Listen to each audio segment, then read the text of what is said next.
Okay, start. గౌరవనీయులైన APBSC chairman గారికి నమస్కారం.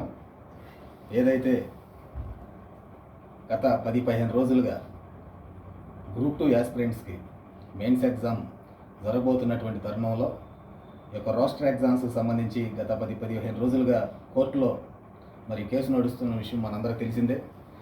ఈ యొక్క కేసు విషయం గత ప్రభుత్వం చేసినటువంటి తప్పిదం వల్ల ఆ రోస్టర్ పాయింట్స్ విధానంలో మరి ఎన్నో తప్పులు జరిగి రేపొద్దున అనేక సమస్యలు ఏర్పడేటువంటి అవకాశం ఉన్నటువంటి నేపథ్యంలో మరి గౌరవ హైకోర్టు వారు కూడా కేసుని రిజర్వ్ చేయడం జరిగింది.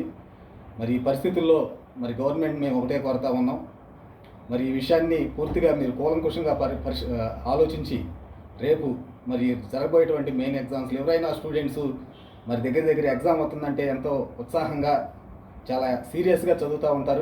గత 10-15 రోజులుగా ఎంతో మానసిక వేదన గురవుతూ ఉన్నారు. ఏం జరుగుతుందని మరి వీళ్ళను కూడా మీరు దృష్టిలో పెట్టుకొని ఈ యొక్క ఎగ్జామ్ని ఆ రాష్ట్ర విధానంని మరి తప్పనిసరిగా మీరు పరిష్కరించి ఎగ్జామ్ని కండక్ట్ చేయాలని రేపొద్దున మరి ఇదే కంటిన్యూ చేస్తే రేపొద్దున కూడా మరి ఏదో ఒక కేసులు వేసి మరి చదువుకునేటువంటి బాగా చదివినటువంటి వారికి కూడా ఇబ్బంది కలిగేటటువంటి పరిస్థితులు ఉంటాయి. కాబట్టి మరి ముందుగానే ఈ యొక్క సమస్యను పరిష్కరించి ఎగ్జామ్ని కండక్ట్ చేయవలసిందిగా ప్రేమతో మీకు అందరికీ విజ్ఞప్తి చేస్తూ ఉన్నాం. Thank you.